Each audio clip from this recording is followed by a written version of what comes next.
Guys, Dallas Business Podcast, welcome back. I have got a treat for you all. I met this gentleman at a conference, a summit, actually, maybe what was it, early last month.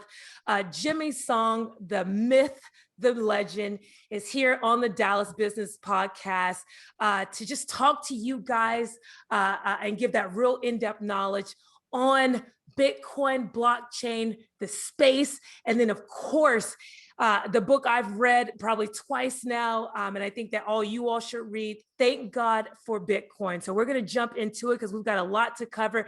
But Jimmy Song, welcome to the show.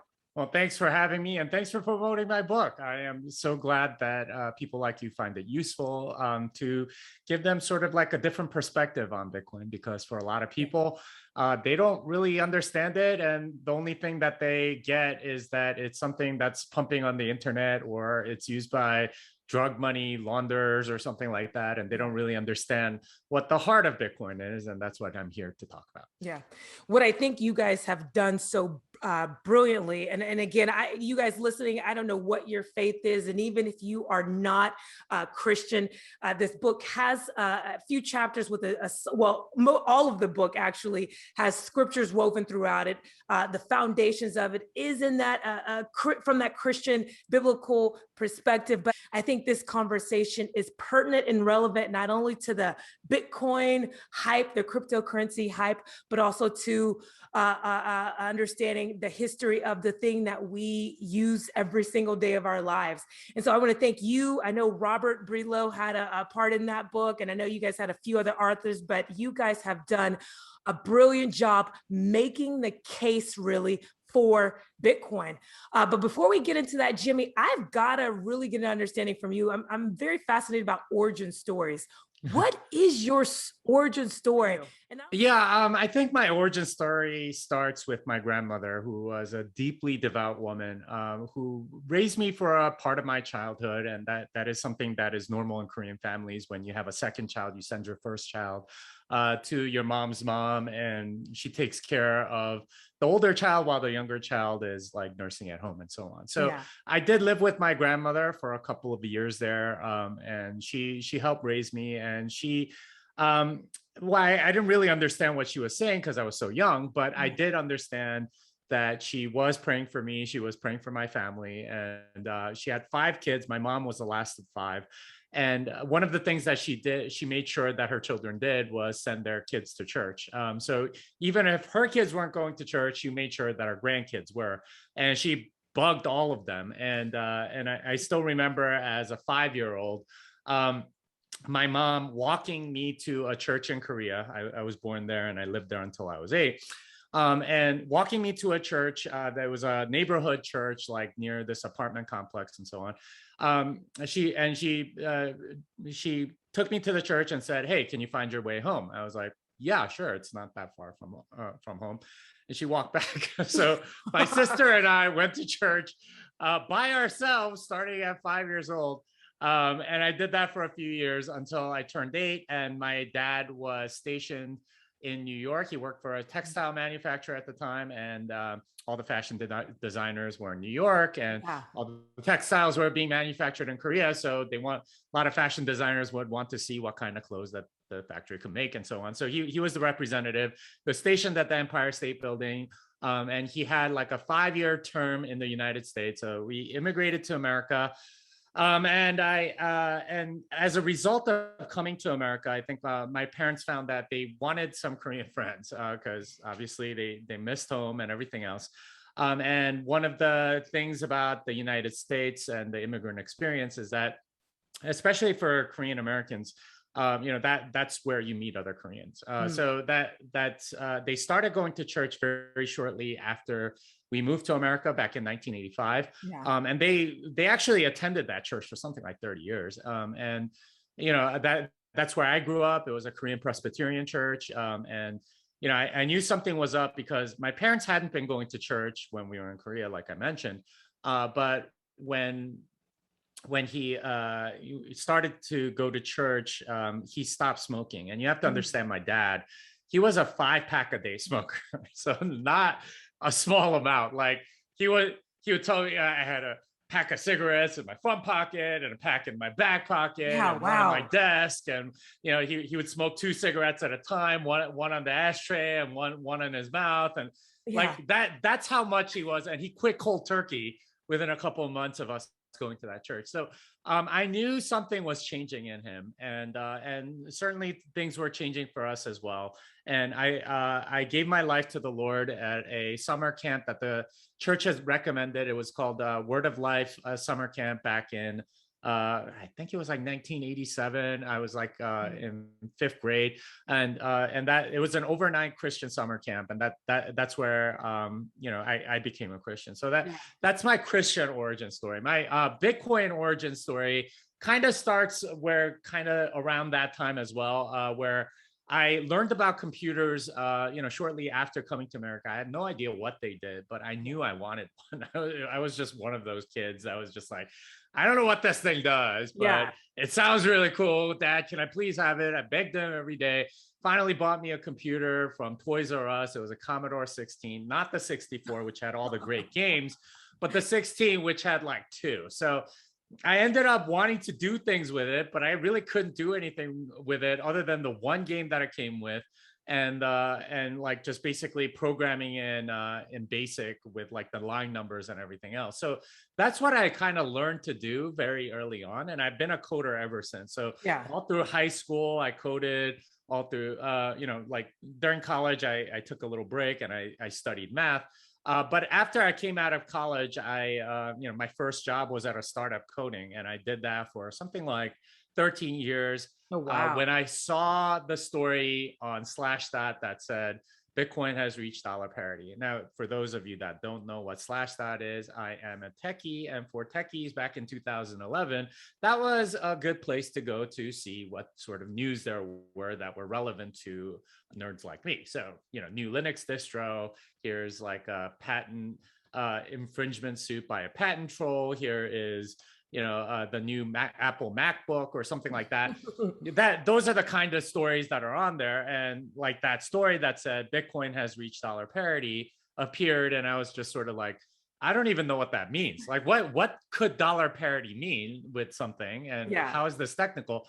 So I looked into it, and I found out that it was digital money, that it had a 21 million limit, and almost immediately I got it. And I was fortunate enough to sort of had reflected as a result of 2008 on the current monetary system, and having some idea of how the current monetary system worked, and being technical enough to understand basically what was described with Bitcoin.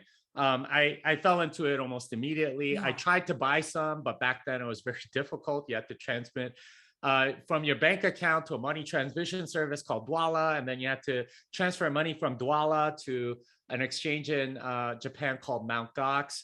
And then you could buy it, and then you can transfer it off. But that was too annoying, so I didn't buy it. One of the biggest regrets of my life. Dollar parity means that Bitcoin had just reached the dollar, so I could have gotten it at $1, and I couldn't buy any. So that's my sort of like Bitcoin origin story. Later on, I ended up like doing like open source projects and coding and teaching and working for Bitcoin companies and blogging and videos and podcasts. But that's all in the future. But those are my origin stories for both aspects of my life. Yeah, and look, you know, it's when I found cryptocurrency at first in 2018, and then again early 2020, which, you know, I'm kicking myself over and over again for how much of the opportunity I missed.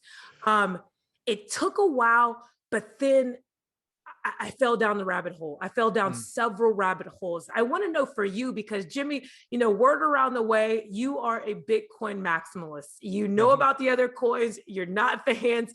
Bitcoin is what it sits on the hill for you. And so I really want to kind of understand and help our audience understand, what did you see? What do you still see in Bitcoin, digital money, the future of money that really binds you to the space? Like what do you see there? Yeah, and we're going to have to get into a little bit of economics in order to really fully understand. But basically, you know, my goal, at least in the space, is to bring sound money to the world. And sound money is money that is difficult to produce, that isn't Mhm. controlled by anybody, Yeah.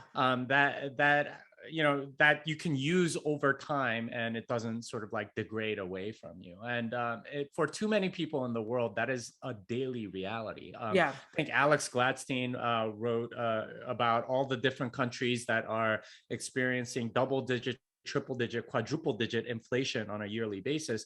And he summed up the totals of the populations of those countries, and it ends up being like 1.2 billion people that are Yeah. under double, triple, quadruple digit inflation. That's an insane amount of value that's essentially being stolen away from them. Yeah. But sound money is what I am after. And here's one of the big properties of sound money. It can't be centralized. Mm. Soon as it's centralized, soon as somebody has control of the currency and can sort of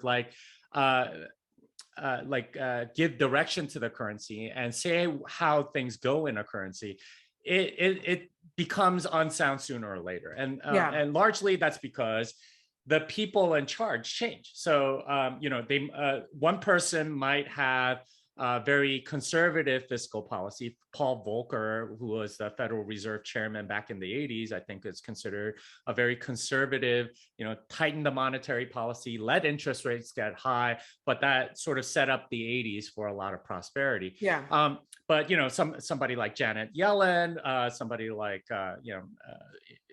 Jerome Powell, they're much more loose with their monetary policy. And that's the thing about centralized systems, that eventually you get somebody that isn't going to care as much about the future as somebody that's conservative might. Yeah. So that's the problem when centralization is. That's not the only problem. There's 100 other problems that I can point out, but that's one of the big problems. The thing that Bitcoin solves is that it is decentralized. Okay. Yeah. And that means that there is no center, there is nobody in control. And this is a hard concept for people to get, because they're like, okay, if it's digital and decentralized, like, how can it possibly be scarce? Because what they're thinking is, okay, well, there's this MP3 file, it's decentralized, it's digital, I can just transfer it to whoever I want. Why can't I do that with Bitcoin? How could it possibly be scarce? And there's some instinct to that. And to be honest, like for a lot of computer scientists too, we didn't think that was possible. Decentralized, digital, and scarce, like those three in combination, we didn't think was possible until 2009, when Satoshi Nakamoto showed that it could be done. The thing about altcoins is that they are all centralized, and you have to understand the level of centralization there is no better than the Federal Reserve, no better than any fiat currency. Let's take, for example, the second biggest cryptocurrency, right? Ethereum. They had a 70% pre-mine, and 70% pre-mine basically means that they printed 70% of the total supply for them and the investors in Ethereum at the very beginning. So these include venture capital funds like Andreessen Horowitz, think Galaxy Digital, Mike Novogratz invested a ton, and so on.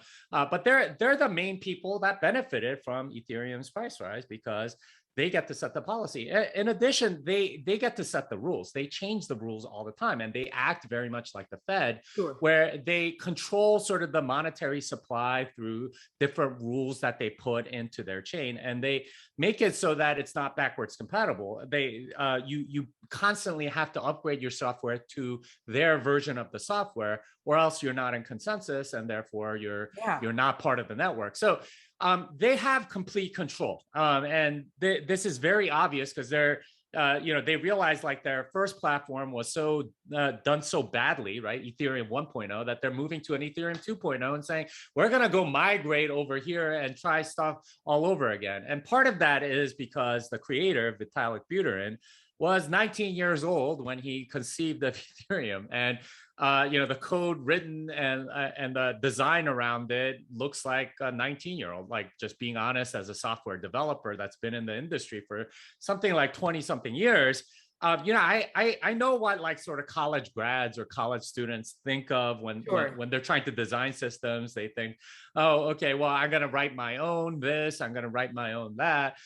No respect for hardened, battle tested systems. Instead, they want to go make their own thing. And that's exactly how, Vitalik made Ethereum, and he's sort of making the mistake that a lot of like mid-20s software developers do, which is, hey, I want to rewrite everything because I think all of the stuff that I did was a mistake. So it's very obvious to me that he's first of all not a very good developer, but second, that it's completely and utterly centralized in every way that fiat money is. So for me, the big difference between Bitcoin and every other altcoin out there, every other cryptocurrency, and why people call me a Bitcoin maximalist is because Bitcoin is decentralized. It is actually sound money. All of this other stuff is a vehicle for speculation. It is a way to make the people that made the coin rich. And they have become, because a lot of speculative money has come into a lot of these spaces. Because there's just so much money printing going on in the actual fiat world. That's true. Well. Jimmy is holding back nothing. I love it. I'll ask you this. I want to rewind the tape just a little bit, because we can get into the cryptocurrency space and get into blockchain. We can get into some of the points that you touched on later. But I want to make this really real for people listening. When you use the word sound money, look, as of September 2021, we're at an inflation rate of, I think, about 5.4%. We know hyperinflation is 50% or more per month. The money seems sound today to most people. So when you say sound money, this podcast is the Dallas Business Podcast. You have business owners listening to this, and you also have millennials listening to this who are starting out into the world to stake their claim. How does non-sound money affect these individuals, these groups? Yeah, so fiat money or non-sound money, as you said, it affects things in so many ways. First of all, it's not 5.4%. That's the computer price index. That's a very heavily manipulated metric that the Bureau of Labor and Statistics manipulates in all sorts of ways, including the hedonic adjustment, the hedonic good quality adjustment, and many other like fudgeable numbers so that it magically comes in lower than what you expected to. The classical definition of inflation is the rate of monetary expansion. So versus last year, say there were X number of dollars, how many percent more dollars are there this year? If you measure it that way, it's more on the order of 20-25%, because we printed a sick ton of money for the sake of stimulus checks and PPP loans and all sorts of weird government spending, including the lost war in Afghanistan, right? Like that's where a lot of that money's been going. But money has been expanding at a tremendous rate for a very long time. The statistics that we have with regard to sort of how much money there has been is something called the M2 money. This is one measure of all the dollars that exist. 1959, it was $289 billion. Currently, it is about $20.5 trillion. So that is like almost like 80x or something, like 70 or 80x over 62 years. And if you annualize that, that ends up being something like 7 or 8% per year. So that's the actual rate of inflation. And it's been hidden through stuff like CPI to make you think that your dollars are holding value when they're not. And anyone that's been to the grocery store recently or saw, what's been happening in the used car market knows very quickly that, like prices are going up, right? Like I had my first $1,000 Costco grocery bill this past weekend. Now, I was buying a lot of stuff and I have a lot of children, so I have to buy a lot of food. But I don't think any grocery bill that I've ever had at Costco exceeded $600. So, it's going up in price, and it's very obvious to a lot of people. That's one of the more practical effects. But at a deeper level, there are sort of moral consequences, incentives that go awry, and so on. So because money is losing all the time, what people are forced to do in order to keep their money is they have to go and invest. And there's a whole cottage industry of people that are investing the money that they've already earned. So I joke that you have to earn money twice in America today. Once to actually go and get the money, and another time to actually keep the money.